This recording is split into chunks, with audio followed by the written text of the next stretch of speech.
Hello, everyone. My name is Jimmy, but those who know me well often call me by my nickname, Hunter Green. For over 40 years as a ranger in Yellowstone National Park, the largest and most untamed wilderness in the United States, I have witnessed the wonders and terrors nature has to offer. At 65 years old, and after a lifetime spent in the forest, there are still stories that send shivers down my spine whenever I recall them. Yellowstone isn't just a national park. It's a world of its own, a place where humans are mere visitors. Over the years, I've encountered things that no amount of experience could ever explain. Mysterious disappearances, whispers in the dark, strange lights weaving through the trees. All of it makes you feel as if the forest is guarding secrets it doesn't want anyone to uncover. I still remember the first time I heard a voice calling out deep in the forest, so close yet so distant. When I searched for its source, there was no one to be found. Then there was the time I saw strange lights dancing among the treetops, leading me to an area I'd never seen before. And once, I spotted a figure standing still in the middle of a vast meadow, but as I approached, it vanished into thin air, leaving behind an eerie chill in the air. Today, let's join me and Rainy Diaries as we recount the mysterious stories I've gathered over 40 years as a ranger here. Together, we'll share with you the tales of the unexplained, the eerie, and the unforgettable that have unfolded in this remarkable wilderness. Story 1. The Disappearance of Dennis Martin. I've seen my share of strange and haunting events during my decades as a ranger in Yellowstone National Park. But of all the mysteries I've encountered, one stands out above the rest, a story that lingers in my mind no matter how many years pass. It's the case of Dennis Martin, a young boy who vanished into thin air in the summer of 1969. Though I wasn't a ranger at the time, I became involved in the search effort as a young volunteer and witnessed firsthand the bizarre, unexplainable circumstances surrounding his disappearance. It was an experience that forever changed how I viewed these vast, untamed forests. It all began on Father's Day weekend in June. The Martin family, William, his wife, and their two sons, Dennis and Douglas, set out for the Great Smoky Mountains, eager to enjoy a camping trip together. They chose Spence Field, a popular spot near the Appalachian Trail, known for its open meadows and breathtaking views. It was a picture-perfect summer day, and the family, along with some relatives, were enjoying the serenity of nature. Dennis was a bright, energetic 6-year-old who loved the outdoors. Like many boys his age, he had a mischievous streak, always looking for ways to turn an ordinary moment into an adventure. That afternoon, as the adults rested, Dennis and the other children decided to play a game of hide and seek. The idea was for Dennis to sneak up on the adults and surprise them, a game they'd played many times before. He ran off, giggling with excitement, and disappeared behind a cluster of bushes at the edge of the clearing. No one could have predicted that this playful moment would be the last time anyone saw Dennis Martin. When Dennis didn't return after a few minutes, his father called out to him. At first, there was no concern. Dennis had likely found a good hiding spot and was enjoying the game. But as the minutes stretched into hours, worry began to creep in. The family searched the surrounding area, calling his name, but there was no response.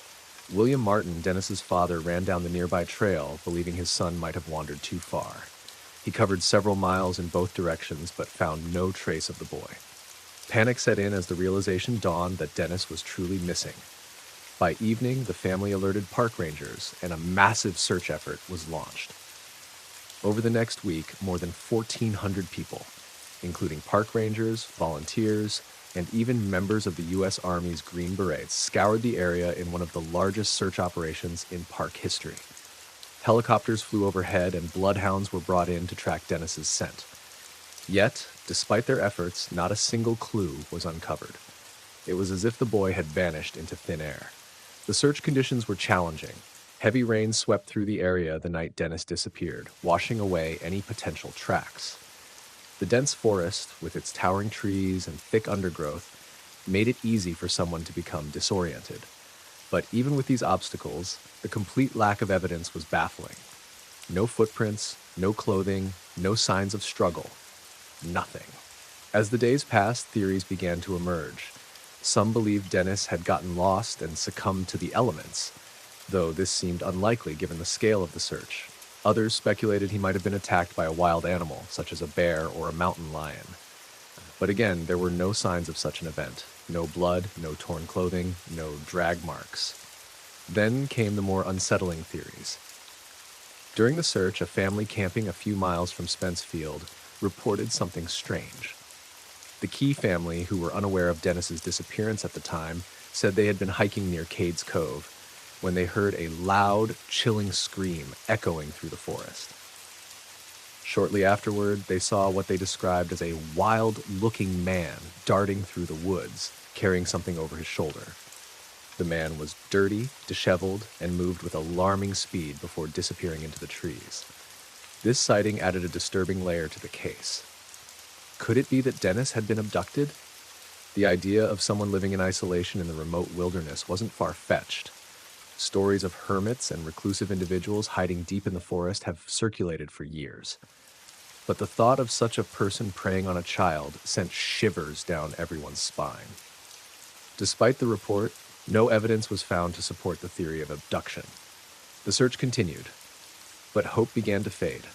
By the end of June, the operation was officially scaled back, though the mystery of Dennis Martin's disappearance remained.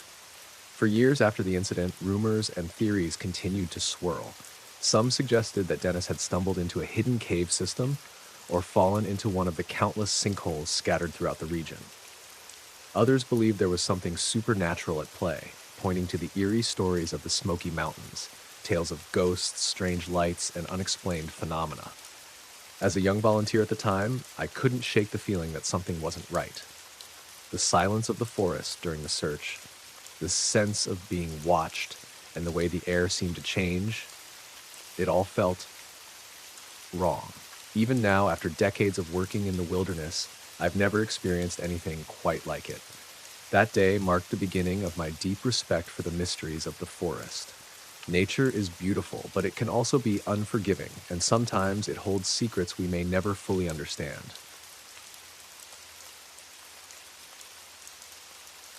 Story 2, The Talking Forest. Autumn 1980s. That's when my journey as a park ranger in Yellowstone officially began. I was 21 years old, full of energy, and eager to start a career surrounded by the vast wilderness I had always loved. Despite the nagging thoughts of the strange disappearance of Dennis Martin over a decade earlier, my passion for nature and my connection to this majestic land outweighed my apprehensions. I told myself that the forest was my friend, not my foe. But as it turned out, Yellowstone had its own way of testing my courage.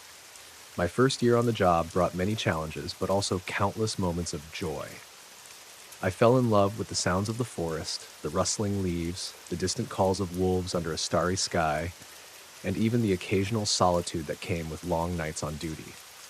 The world felt alive, and I felt like a small part of its grand, intricate puzzle. Little did I know, one particular night that autumn would forever remain etched in my memory. It was a rainy October night, cool and quiet, the kind of evening where you feel both at peace and slightly uneasy. I was stationed at a small ranger outpost nestled deep within the woods, a lone cabin surrounded by towering pines. The rain drummed softly on the roof, a rhythmic melody that seemed to whisper secrets of the forest. I sat by the radio, sipping a lukewarm cup of coffee, letting the ambience wash over me. This, I thought, was exactly what I had signed up for. Suddenly, the calm was broken by the crackle of the radio. My colleague, Mike, called for immediate assistance. His voice was strained, almost frantic. He was stuck a few miles away, his ranger vehicle immobilized while responding to a routine patrol. "Hunter, I'm stuck just south of trail marker 14. The mud's worse than I thought. Can you come out and give me a hand?" he asked, his voice barely masking his frustration.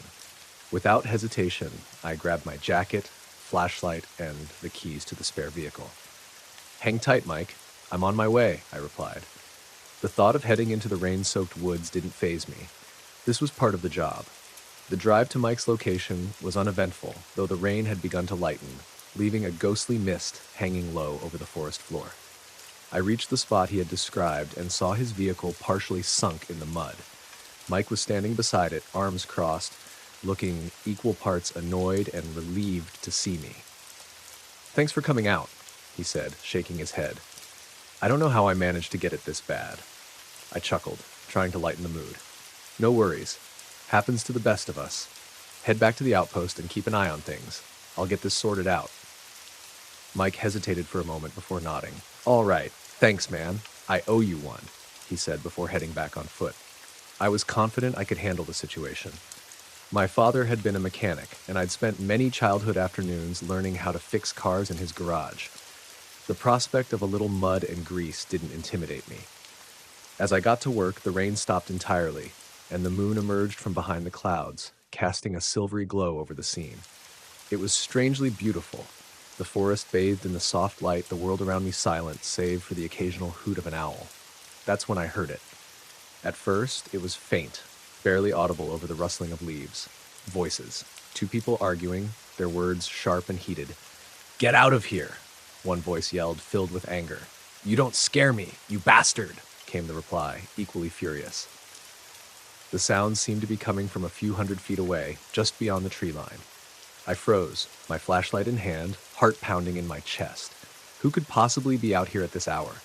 The area was remote, and while occasional hikers or campers might pass through, the intensity of the argument was unnerving.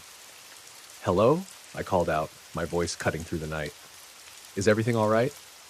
The voices stopped abruptly, as if whoever was there had heard me. Then, a gunshot. A single, deafening crack echoed through the trees, sending a jolt of fear down my spine. I instinctively dropped to the ground, switching off my flashlight and hiding behind the nearest bush. The forest felt eerily silent. For what felt like an eternity, I stayed crouched, listening, my breath shallow. The silence was unnatural, oppressive. Not even the usual sounds of nocturnal animals could be heard. I gripped the handle of my sidearm, my mind racing to make sense of what had just happened. Summoning my courage, I decided to investigate. Slowly, I rose to my feet, turned my flashlight back on, and began moving toward where I thought the voices and gunshot had come from. Each step felt heavier than the last, the weight of the unknown pressing down on me. But when I reached the area, there was nothing. No sign of a struggle, no footprints in the damp soil, no spent shell casings. It was as if the entire confrontation had been a figment of my imagination. Confused and uneasy, I made my way back to Mike's vehicle, trying to convince myself it was just a misunderstanding. Perhaps hunters, or a couple of hikers having a dispute. But deep down, I knew something wasn't right. I finished repairing the vehicle, climbed into the driver's seat, and headed back to the outpost, my thoughts swirling with questions. The next morning, I reported the incident to my supervisor. Though skeptical, he agreed to launch a small search of the area. A team of rangers and volunteers combed through the woods where I had heard the voices and gunshot. What they found was both chilling and baffling. Lying in a shallow, overgrown ravine was a human skeleton, partially buried beneath fallen leaves and soil. Forensic analysis later revealed that the remains belonged to a man who had died years earlier, killed by a single gunshot wound to the heart. The discovery sent shivers down my spine. Could it be that the voices I'd heard were echoes of the past? Had the forest somehow replayed the tragedy for me to uncover? Or was it something else entirely? Something beyond explanation? That night in the rain taught me a valuable lesson. Yellowstone is a place of breathtaking beauty, but it is also a place of mystery, where the past and present seem to blur in unsettling ways. And as much as I love this forest, I know it will always have secrets it keeps just out of reach.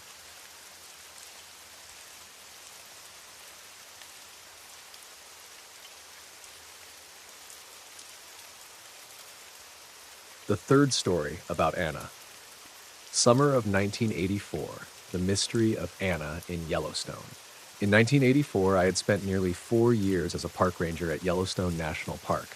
Over those years, I witnessed countless strange and beautiful things in the forest. But perhaps the summer of that year is the time I remember most, filled with happiness, heartache, and questions I may never answer. It all began when the Frank family moved to live near my ranger station on the edge of the forest. Their family consisted of 3 members: Frank, a rugged and kind man with bright blue eyes; Linda, a gentle wife with a perpetual warm smile; and their young daughter, Anna. Anna, the 7-year-old girl with light blonde hair and sparkling eyes, was the one who made me quickly feel as though this family was part of my own.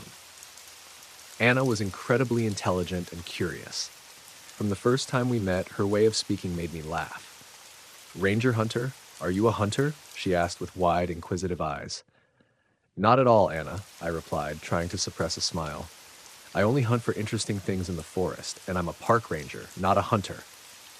"So, you don't catch wolves? I heard hunters catch wolves." "Never. I love wolves. I even have one as a pet. His name is Moon. If I ever tried to catch him, he'd probably bite me." Anna giggled, and from that day on, every time she visited the ranger station, she would ask me endless questions about the forest, animals, and things I sometimes didn't even know how to answer. "Ranger hunter, are there goblins in the forest?" "Of course not," I replied, trying to sound serious. "Then why does my dad say the forest is so scary at night? I think there must be something scary in there." I paused, then knelt down to look at her. "The forest is only scary if you don't understand it. But if you know how to respect and love nature, the forest can be your best friend." Anna grinned. "I want to be friends with the forest like you." From that day forward, Anna treated me like a big friend, and I saw her as my own niece. I taught her how to distinguish different trees, recognize animal tracks, and even how to gently pet Moon, the young wolf I had recently adopted. Moon quickly grew fond of Anna, often curling up near her feet whenever she visited.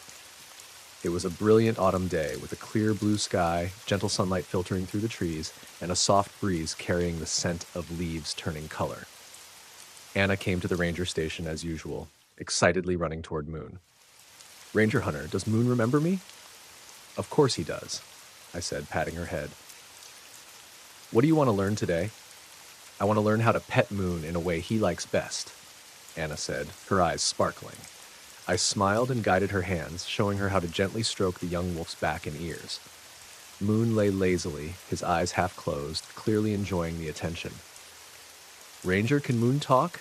Anna suddenly asked. "Moon can't talk, but if you listen closely, his eyes can tell you many things." Anna nodded thoughtfully, staring into Moon's eyes as if trying to decipher something from them. At that moment, I didn't know it would be the last time I'd see Anna as the cheerful, curious girl I had come to know. The next morning, Frank and Linda arrived at the ranger station in a panic. Linda tearfully told me that Anna had gone into the forest early that morning to pick some mushrooms for breakfast, but hadn't returned by noon. A chill ran down my spine, and the memory of Dennis Martin flashed through my mind.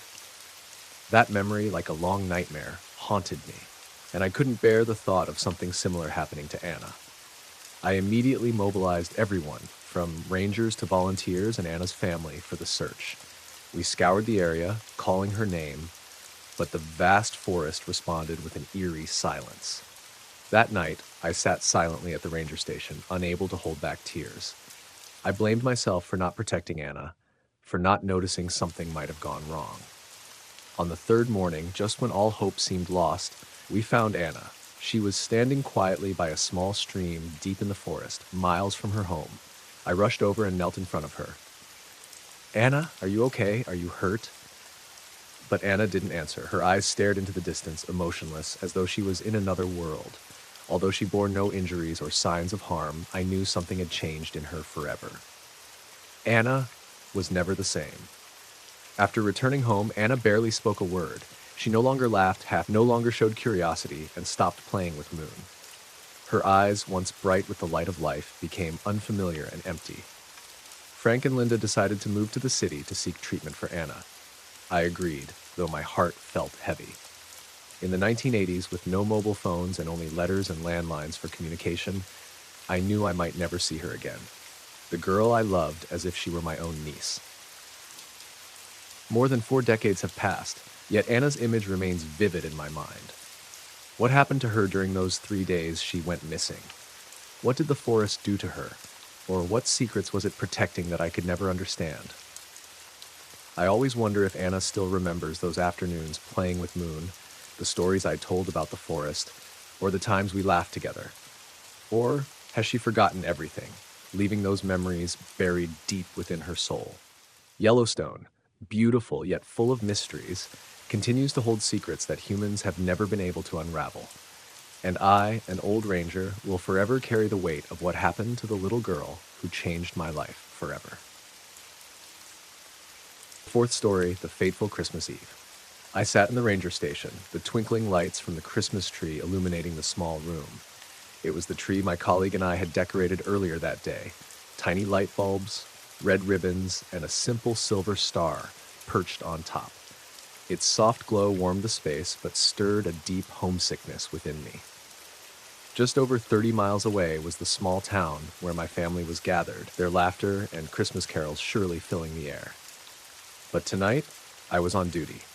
That's the life of a park ranger, keeping people safe in a vast, wild, and unpredictable place like Yellowstone. I'd grown used to the solitude of nights like these. Usually, the stillness of the forest and the sound of the wind whistling through the pines brought a sense of calm. But tonight, something felt off. The air seemed heavier, and every glance out the window into the darkness felt like peering into something waiting, lurking. Lost in thought, the wall-mounted phone in the station suddenly rang, shattering the silence. I picked up the receiver, and a trembling, frantic voice greeted me. "Please help me," the woman sobbed. My friend was attacked by some kind of wild animal. I don't know what it was, but he didn't make it. I don't know what to do. Please come quickly. It felt as though the blood in my veins turned to ice. This wasn't a routine call. Wildlife incidents were common, but this was the first time I'd ever heard of a fatal attack in my jurisdiction. I forced myself to stay calm and reassured her. "Where are you? Try to describe your location so I can get there." Through her tears, she gave me a location deep in the forest near Shadow Lake, a secluded spot that attracted campers in warmer seasons, but was eerily deserted in winter. She explained that she and her friend had ventured there to camp and celebrate the new year, only to be ambushed by a wild animal. I hung up, my heart racing as I prepared my gear. My rifle and flashlight were essential for situations like this. I donned a thick coat and scarf, then stepped outside. The air was razor sharp with cold. The wind whipped through the skeletal branches, making them creak and groan. My flashlight beam carved a narrow path through the dense darkness, the snow crunching beneath my boots, the only sound. In nearly a decade of working at Yellowstone, I'd encountered all kinds of wildlife. Wolves, bears, mountain lions, even moose, which are far more aggressive than they look. But I'd never heard of a creature attacking and killing a person. This wasn't normal. My mind raced with questions. Was it a bear? But bears should be hibernating this time of year. A wolf? Wolves rarely attack humans unless provoked. A mountain lion, perhaps? Yet they almost never actively hunt people. Yellowstone's forest had an enigmatic beauty that could be terrifying as well. Towering pines, draped in moss, winding streams, and snow-covered trails painted a wild, untouched picture.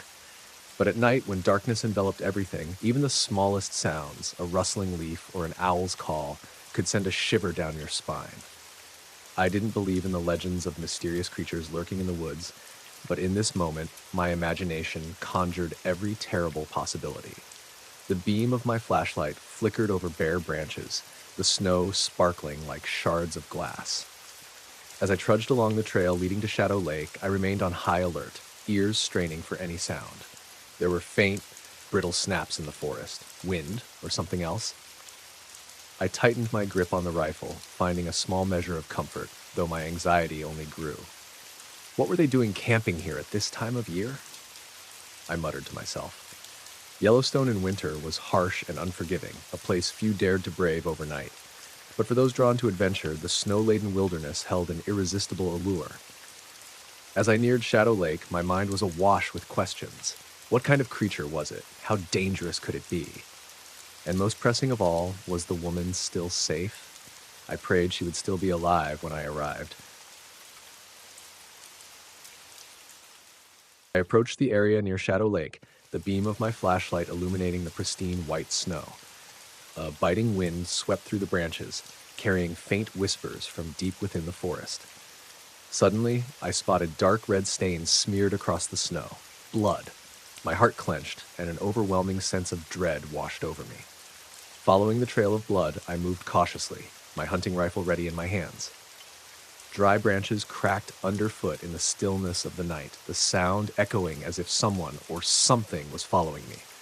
I stopped, straining to hear, but there was only the whistling of the wind through the pines.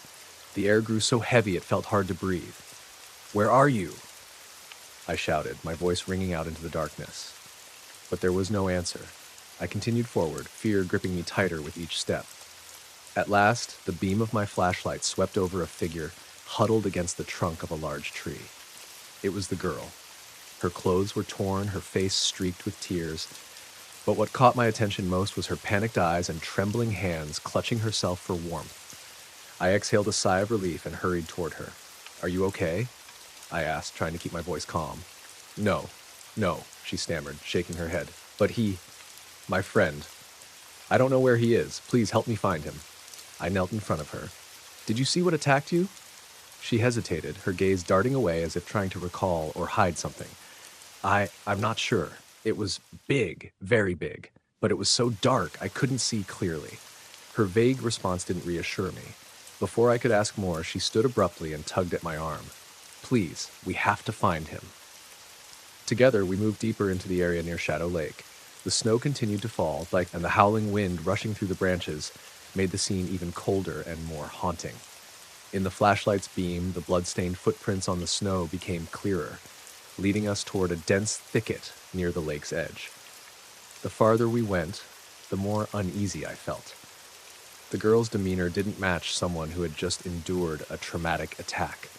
She wasn't scared or trembling as before. Instead, her calmness seemed unnerving, as if everything was unfolding according to her plan. Finally, we found the friend she had mentioned. He lay motionless in the snow, the flashlight revealing his pale face. Snow had begun to cover his body, but fresh blood still stained his thick coat. I knelt to examine him and immediately noticed something unusual. The wounds on his body weren't caused by an animal. They were deep, sharp cuts, as if inflicted by a blade. "You said he was attacked by a wild animal, didn't you?" I stood and turned to the girl. "Yes," she whispered, her voice as soft as the wind, but her cold, steady gaze locked onto mine. "These wounds don't look like they came from an animal," I said, my eyes fixed on her. "These are wounds caused by a person." She stood silent, her expression unreadable. Maybe I didn't see clearly. It all happened so fast. Her voice trembled, but her sharp gaze betrayed something else. I began to feel that something was very wrong. "You're lying. What really happened?" She stood still for a moment, then a strange smile crept onto her lips. In the dim light of the flashlight, her face took on an eerie quality. "You're sharp, Ranger, but sometimes all it takes is a little misunderstanding to make things simpler." Her words sent a chill down my spine. "What did you do to him?" I asked, gripping the rifle tightly. She shrugged, as if my question was unimportant. "He wanted to leave me. He said I was a burden, but I couldn't let that happen. No one leaves me. No one." I took a step back, a sense of danger enveloping me. "You need help. You're not thinking clearly. Let me take you back so the police can handle this." But she didn't retreat. Her gaze was now filled with a wild, unhinged intensity. "The police? No. There's no need for them. Everything will be fine if you disappear." Before I could react, she pulled out a small knife hidden in her coat and lunged at me. I quickly stepped back, nearly slipping on the snow, my hunting rifle raised to block her attack. "Stop! Don't do this!" I shouted, trying to stay calm. She didn't respond, her eyes blazing with hatred as she continued to swing the knife. I twisted to avoid her strikes, managing to shove her away, but her fury didn't wane. "You don't understand," she screamed, her voice breaking but still filled with rage. "I just wanted him to stay with me. I just wanted things to go back to the way they were." I realized then that she was completely out of control. This wasn't just a murder case, it was a confrontation with someone who had lost all sense of reason. I quickly aimed the rifle, keeping a safe distance. "Drop the knife. Don't make this worse." She froze, breathing heavily, her eyes fixed on me. Then, as if all her energy had drained away, she let the knife fall to the snow and collapsed, sobbing. "I didn't want this," she murmured through her tears. "I just wanted him to stay." When the police arrived, I handed over all the evidence and recounted everything that had happened. The girl was taken into custody, and forensic investigators examined the man's body. They confirmed that the wounds were caused by the knife she had carried. I watched in silence as the police vehicles drove away, my heart heavy. On that Christmas Eve in 1990, I had witnessed a horrifying tale that I knew I would never forget. A story not about wild animals, but about the darkness lurking in the human soul.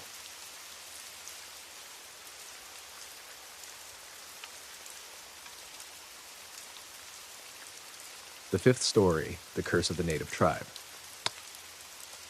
Yellowstone, with its majestic landscapes and untamed wilderness, holds secrets older than the park itself. As a ranger working here for over a decade, I've heard countless stories from locals and visitors, some beautiful, others chilling. However, there is one story I can never forget, one that has haunted me ever since I began piecing it together. Long before Yellowstone became a national park, this was sacred land to many Native American tribes. According to their legends, this land was not just a home, it was a living, breathing entity, a being watched over by spirits. These spirits were not inherently malevolent, but served as guardians of balance. Anyone who harmed the land or disrupted this balance could face their wrath. This belief was more than mere myth to the tribes. They treated the land with deep reverence, leaving certain areas completely untouched. They spoke of cursed zones, places where only the brave or foolish would dare to tread. When I first heard these stories, I dismissed them as folklore, tales spun to instill respect for nature. My perspective changed after an encounter that sent chills down my spine. In late October of 1992, a call came in reporting that a group of hikers had gone missing near the Obsidian Creek area, a remote and seldom visited part of the park. I volunteered to lead the search as I was familiar with the terrain. As I prepared my gear, an older ranger named John stopped me. His face was unusually serious. "Hunter," he said in a low voice, "that area, it's one of the places the tribes warned about. They say it's cursed. Be careful." I chuckled nervously, trying to dispel the unease creeping in. "Come on, John. You don't actually believe in curses, do you?" He didn't reply immediately. Instead, he looked me straight in the eye and said, "Just remember, respect the land. Don't take anything. Don't disturb anything. Promise me."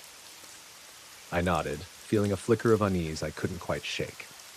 The hike to Obsidian Creek took hours. The air grew colder and the forest denser as I approached the area. By the time I arrived, the sun had set and darkness enveloped the towering pines. There was an eerie stillness in the air, broken only by the crunch of my boots on the frost-covered ground. I quickly located the hikers' campsite. Their tent was still there, partially collapsed, with a fire pit that hadn't been lit for at least 2 days. But there was no sign of the hikers. As I searched the area, I noticed something strange. Small carvings etched into the bark of nearby trees. They were intricate patterns, unlike anything I'd seen before. Nearby, I found shards of black obsidian scattered across the ground, faintly gleaming in the dim light. I radioed the ranger station, describing what I had found. My supervisor instructed me to stay put and wait for backup, but something compelled me to keep searching. Perhaps it was the unsettling quiet of the forest, or the way the carvings seemed to emit a faint hum when I shone my flashlight on them. Whatever it was, I felt drawn to the area beyond the campsite. And that's when I saw it. A shadow moved between the trees, just out of the corner of my eye. At first, I thought it was one of the missing hikers, but when I called out, the figure didn't respond. Instead, it seemed to glide, silent and swift, deeper into the forest. I decided to follow, the beam of my flashlight cutting through the darkness. "Hello?" I called again, my voice echoing among the trees. "If you're hurt, I'm here to help." The shadow stopped, and for a moment I thought it turned to face me. But as my light reached it, the figure vanished. A chill ran down my spine, and the air suddenly felt heavy and suffocating. Then the whispers began. They weren't words, exactly, but rhythmic chants, as though coming from everywhere and nowhere at once. My heart pounded as I realized I couldn't locate the source of the sounds. The carvings on the trees seemed to shimmer faintly, as if alive. I don't know how long I stood frozen there, but then a deep, resonant voice echoed in my mind, not through my ears, commanding me to leave. It wasn't angry, but firm, as though warning me of a boundary I had crossed. I turned and ran back toward the campsite, the whispers following me until I left the grove of carved trees. When I reached the clearing, I was gasping for breath, but the whispers had stopped. The air felt lighter, the forest eerily quiet once more. The hikers were found 2 days later, miles from their campsite. They were alive but disoriented, unable to recall how they had wandered so far or why they had left. When I asked them about the carvings or the obsidian shards, they looked at me blankly. The incident brought back memories of Anna and her stories of past occurrences. Anna, too, had disappeared in a similar way. Could it all be connected? Afterward, I tried to research the symbols I had seen. From what little I could find, they appeared to be protective marks meant to ward off intruders or warn of sacred ground. It seemed the hikers had unknowingly stumbled into one of these zones, disturbing the spirits that lay dormant there. I haven't returned to Obsidian Creek since, but every so often I hear visitors mention shadows in the woods or whispers they can't explain. And whenever they do, I remind them of what John told me that day. Respect the land, and it will respect you. Because in Yellowstone, there are boundaries humans were never meant to cross.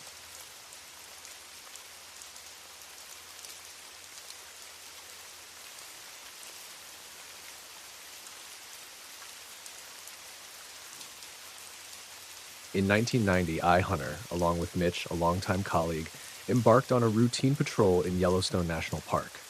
This job had become second nature to us, checking trails, observing wildlife, and ensuring everything in this vast forest was in order. But that day, we encountered something we would never forget. That morning was colder than usual, with dense fog weaving through the trees. We were walking along a rarely traveled trail. Mitch, as always, tried to break the silence with some old jokes. Did you hear the one about the ranger who found a bear swimming in the lake and smoking a cigarette? He chuckled softly, though his eyes remained vigilant, scanning the surroundings. I shook my head, laughing, not so much at the joke, but at Mitch's effort. But about an hour later, the lightheartedness evaporated when we came across an abandoned campsite. At first, it seemed like a regular deserted site, but as we got closer, I sensed something was wrong. The tent was torn to shreds, the fabric ripped apart as if it had been attacked. Camping gear was strewn everywhere. Backpacks, pots, clothes, all scattered and filthy. But what caught my attention most were the bloodstains on the ground, smeared into a large trail leading into the forest. "Do you see this?" Mitch said, pointing to deep claw marks on a nearby tree trunk. "What the hell could have done this?" I knelt down, examining the blood. "Human," I said grimly. "Not an animal." We exchanged uneasy glances, a sense of foreboding washing over us. The atmosphere here was different, unnaturally quiet. No bird songs, no animal sounds, just an oppressive silence hanging in the air. "Maybe it was a bear," I offered, trying to make sense of it. "It could have been hungry or angry, but these marks don't look right." "A bear tearing up a tent like that?" Mitch replied skeptically. "If it was a bear, it'd have to be the biggest damn bear I've ever seen." We decided to set up camp there and stay the night to monitor the area. As night fell, the cold intensified. Mitch started a fire while I checked our weapons. We didn't talk much. The unease was palpable. "Hunter," Mitch broke the silence suddenly. "Do you think whoever was here got attacked by something? I don't think this is normal." I sighed, staring into the fire.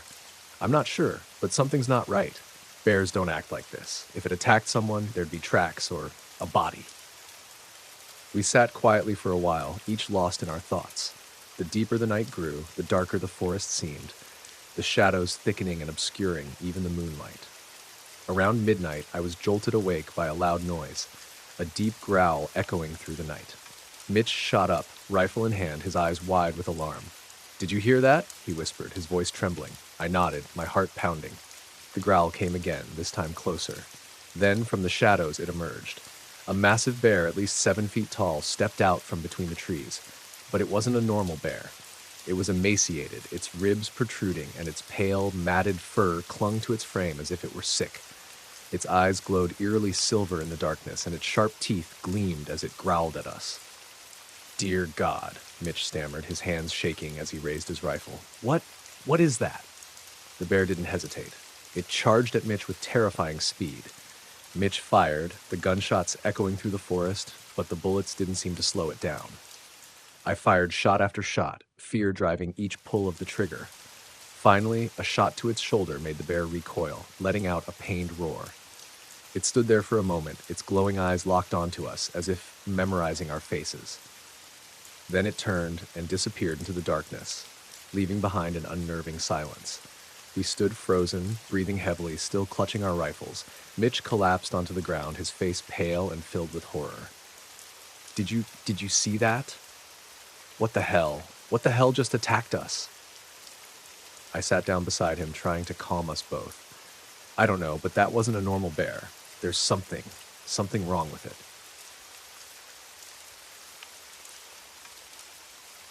Early the next morning, Mitch and I decided to continue investigating, hoping to uncover more clues. We began following the dry red trail on the ground, which led us deeper into the forest. The fog still hung thick, and the towering trees blocked out most of the light, creating an atmosphere that was both cold and suffocating. Mitch walked beside me, his rifle at the ready, but I could see the anxiety etched on his face.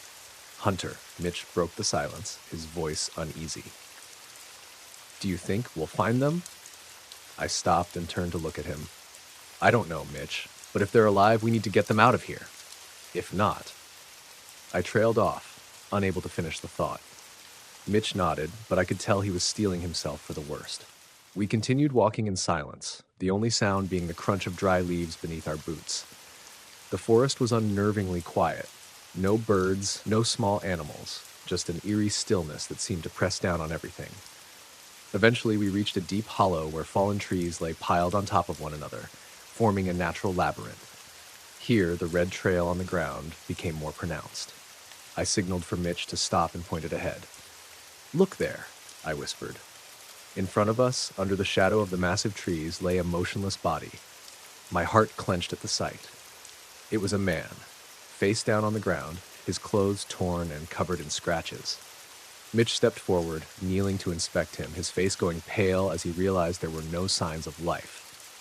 "We're too late," Mitch murmured, his voice trembling. I crouched closer, examining the wounds on the man's body. They were deep, as though inflicted by something with extraordinary strength. A tightness gripped my chest, not just from the grim scene, but from the realization that something incredibly dangerous was lurking in this forest. "What do you think? Did this?" Mitch asked, his eyes fixed on the lifeless body. "I don't know," I replied, though deep down I couldn't shake the image of the creature we had faced the night before. "But whatever it is, it's something we've never encountered before." We marked the body's location and continued deeper into the forest, hoping to find more traces of the missing people. About half an hour later, we entered a more rugged area where large boulders jutted out of the ground. Nearby, we found a torn sleeping bag and scraps of fabric tangled in the branches of a tree. Mitch picked up a piece of fabric, his hands trembling. "Hunter, I don't want to keep going," he said, his voice breaking. This isn't something we can handle." I placed a hand on Mitch's shoulder, trying to steady him. "We have to keep going, Mitch. If anyone's still alive, they need us." A few steps later, we found another body, this time a woman. She lay on her back, her eyes wide open, frozen in an expression of terror. The sight made both Mitch and me step back, too horrified to move closer. Her injuries were identical to those of the man we had found earlier. "Dear God," Mitch muttered, holding his head in his hands. "There's nothing we can do for them. They're all dead. Do you think anyone's still alive?" I didn't answer immediately. The oppressive air of the forest seemed to constrict around me, making it hard to breathe. "Maybe," I said after a long pause. "We have to believe someone is." We spent the entire morning searching, but found no other bodies or signs. When we finally returned to the ranger station that afternoon, we were both physically and mentally exhausted. We reported everything: the mutilated bodies, the strange tracks, and the pervasive unease in the forest. But no one believed our account of the strange creature we had faced the previous night. They dismissed it as a bear, perhaps one that was starving or diseased. Yet I knew what I had seen. That bear, if it even was a bear, was unlike any animal I'd ever encountered. Its glowing eyes and ferocity went far beyond natural behavior, leaving no doubt in my mind that it was something else entirely. One thing is certain: Yellowstone's forest harbors more than just ordinary wildlife. There are deep, unfathomable mysteries hidden among the shadows of those ancient trees. Mysteries that perhaps are best left undiscovered. And if anyone ventures there again, I can only hope they don't delve as deeply as we did.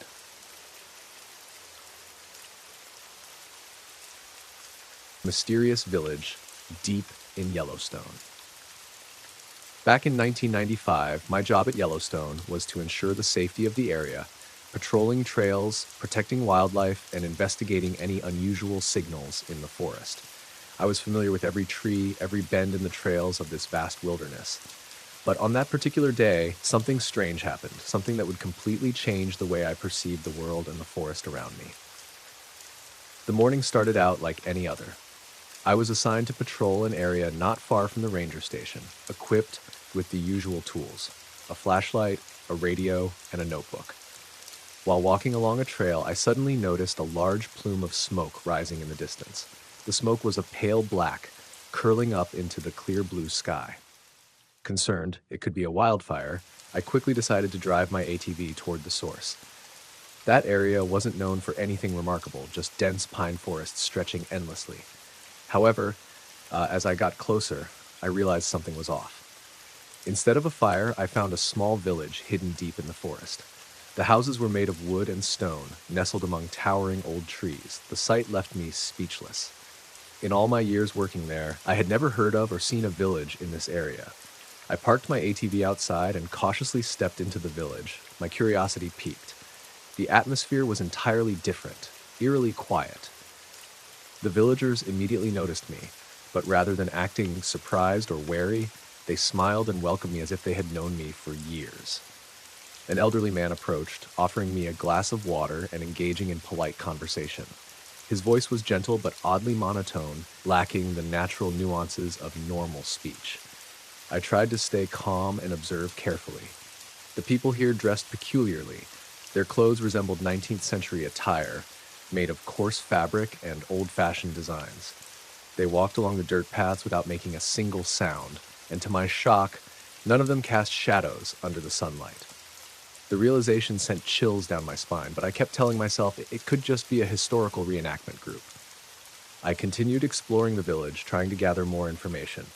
The houses were meticulously constructed, but there were no signs of modern life, no electrical wires, no vehicles, not even chimneys or glass windows. Everything seemed stuck in a long, forgotten era.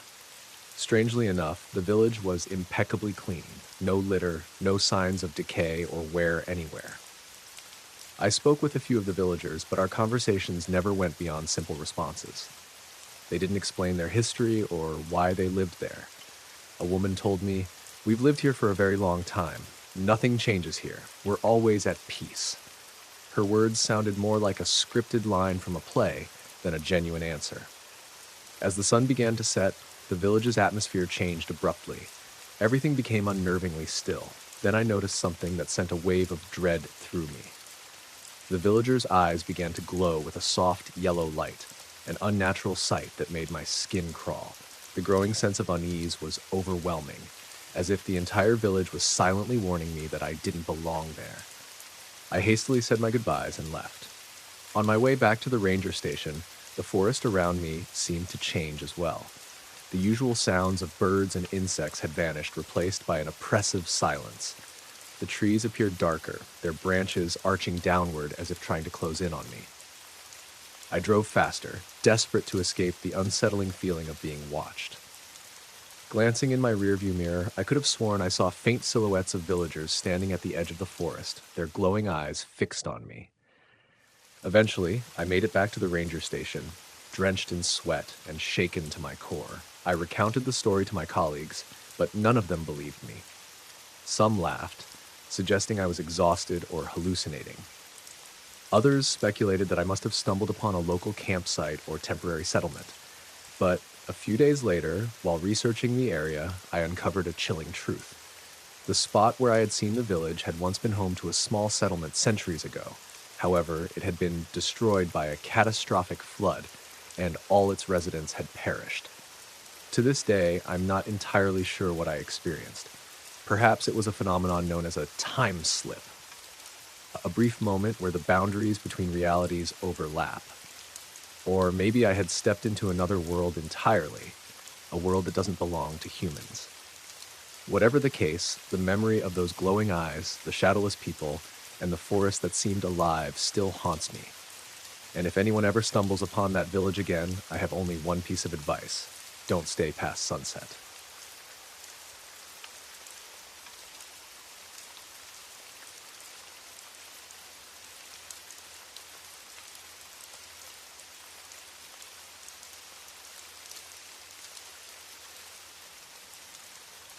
Night had fallen, the sky heavy with dark, ominous clouds. I was still sitting in the ranger station's duty room, eyes weary from unfinished reports, my mind clouded by the endless stream of work. Suddenly, the shrill ring of the landline phone shattered the silence. Just one call, but it changed everything. I picked up the receiver, and a woman's voice came through, trembling with fear and desperation. Please, please help me. My husband is dead, and I'm being attacked by some creature. Please, come quickly. I'm hiding in the forest. Her sobbing voice sent a chill down my spine. An icy dread crawled along my back as if something unseen was watching me from the darkness outside. I steadied myself, refusing to let fear overtake reason. Please remain calm. Can you explain what's happening? Where are you? I kept my voice steady, though unease was gnawing at my core. Through the phone, her voice quavered with terror and grief. My husband, he's dead. Something attacked him in the night. I don't know what to do anymore. I'm hiding near the old ranger station. Please come quickly. All right, I'm on my way. Stay calm and don't move. We'll find you.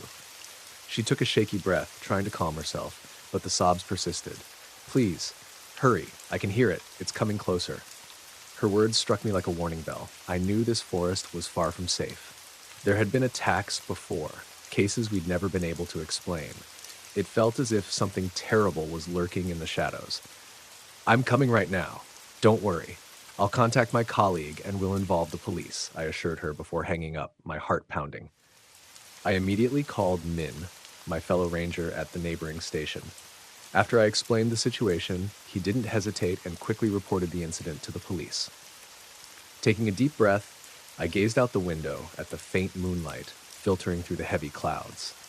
The forest outside seemed eerily still, but I knew it was never truly quiet.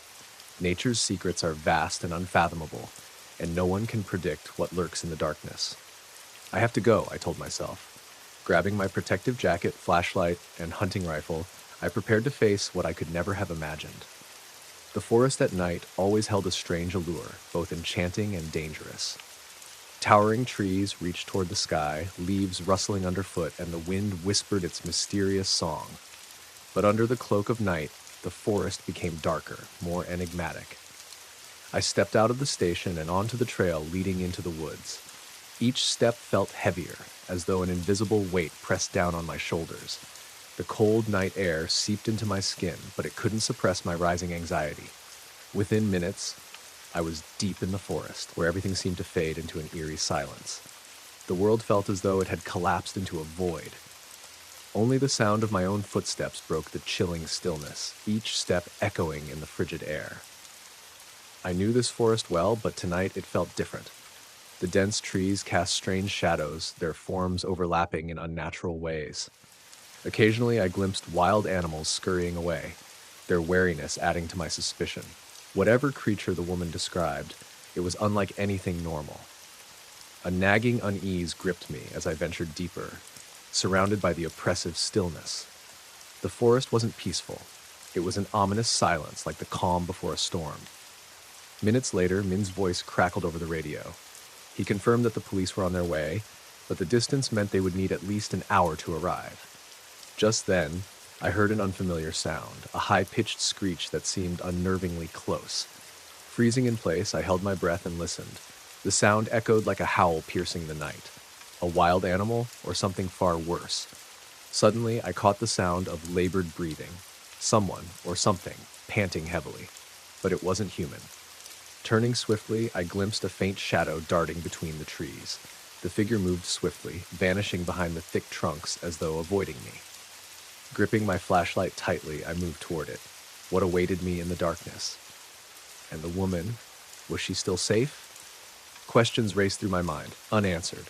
The only constants were the darkness and the strange, unsettling sounds of the forest, as though it existed in a world separate from ours. The deeper I went, the more tangible the unease became. I felt eyes on me, but every time I turned, there was nothing. The wind picked up, rustling the leaves with a sound like whispered secrets. Taking a deep breath, I steeled myself for what lay ahead. I was no longer dealing with an ordinary forest predator, but something ancient, something far more sinister. I ventured deeper into the forest, heart heavy with worry.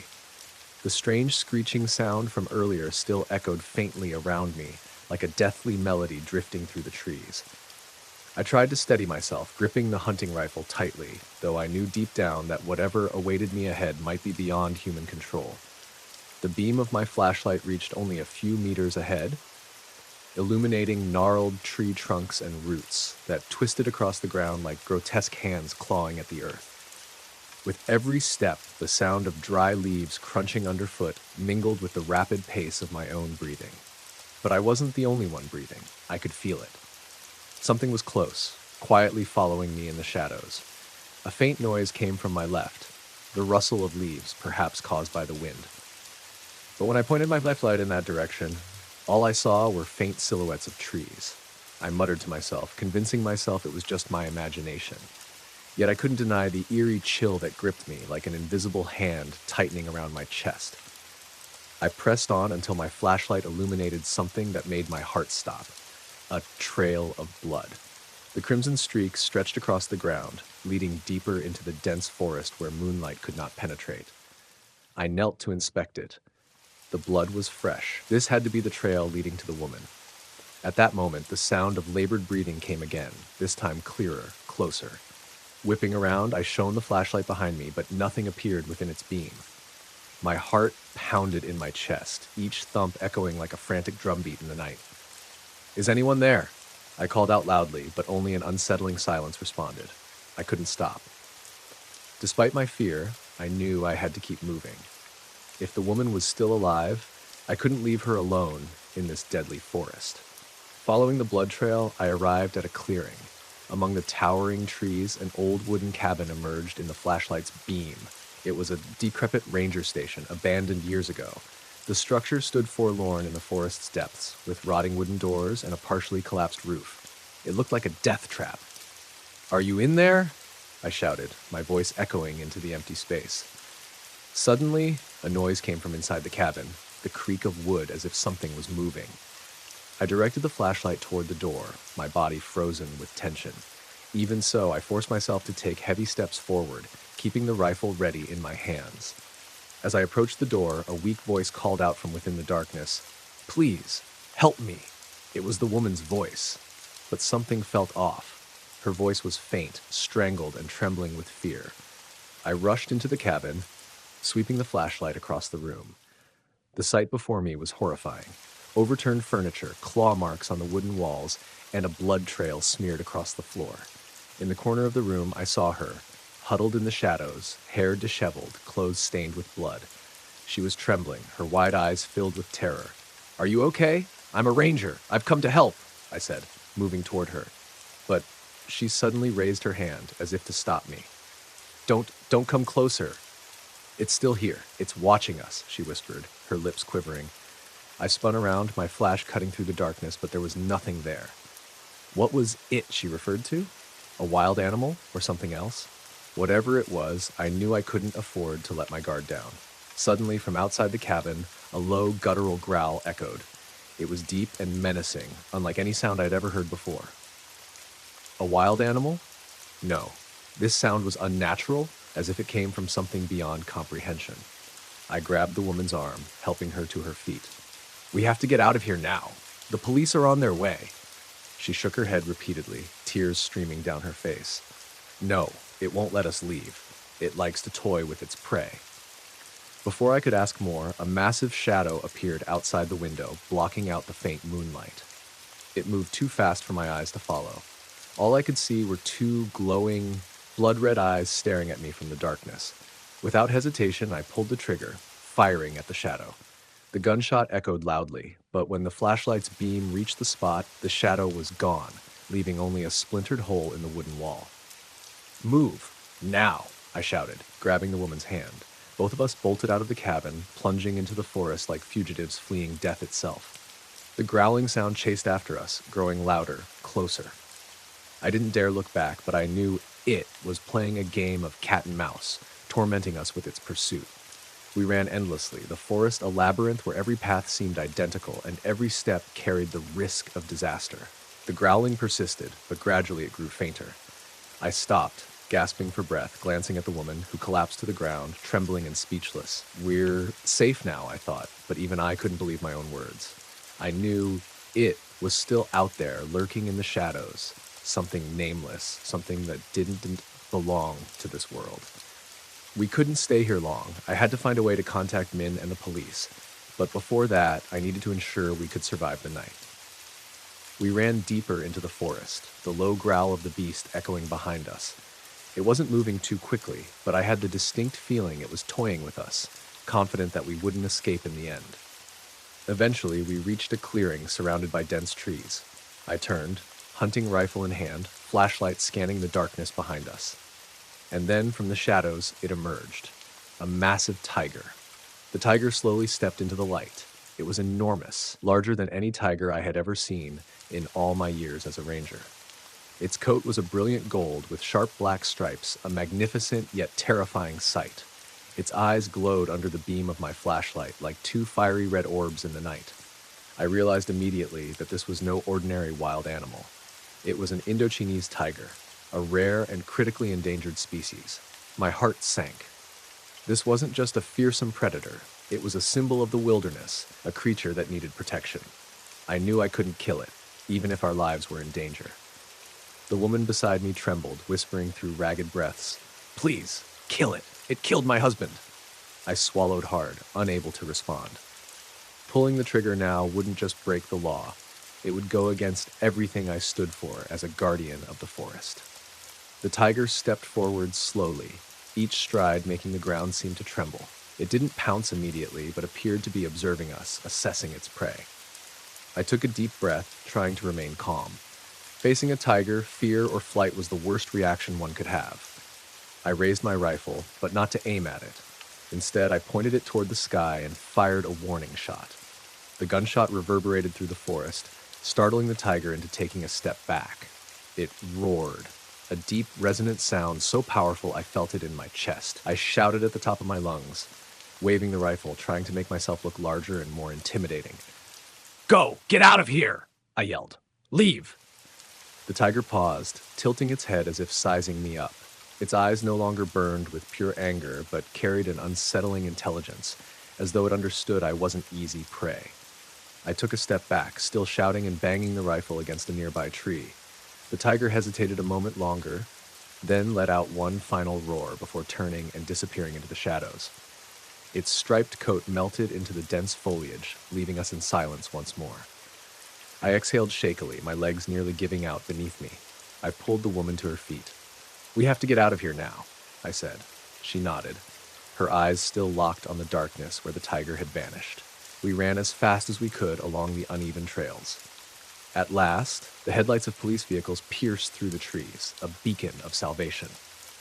The police and Min, my colleague, had arrived. I handed the woman over to them and quickly recounted what had happened. A few officers immediately headed into the forest to investigate. The woman sobbed uncontrollably, her voice choked with anguish. "It killed my husband. I'll never forget the look in its eyes." I said nothing, standing silently, my heart heavy. I couldn't explain to her that the tiger was merely trying to survive in an increasingly hostile world. The next day, I accompanied the police back to the scene to search for her husband's body. After hours of combing through the forest, we found his remains beneath a large bush, not far from where I had encountered the tiger. His body was severely mauled, the claw and bite marks unmistakably those of the tiger.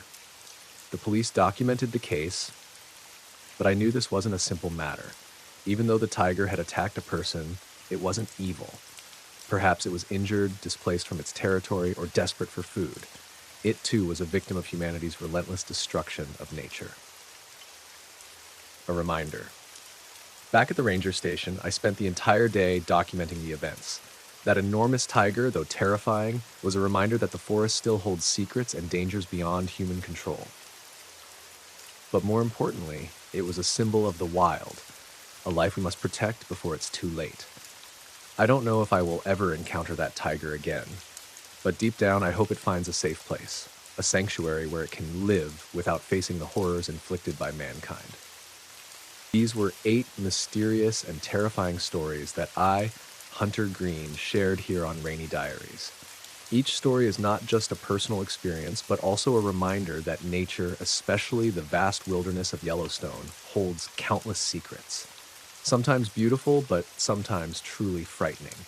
If you enjoy stories like these, let me know in the comments below. I'd be thrilled to share more tales from my journey as a ranger, from adventures deep in the shadowy forests to secrets that no one dares to speak of. Thank you for listening and for joining me in revisiting these unforgettable memories. Have a great night, and remember, nature is always watching. Respect it, protect it. See you in the next story.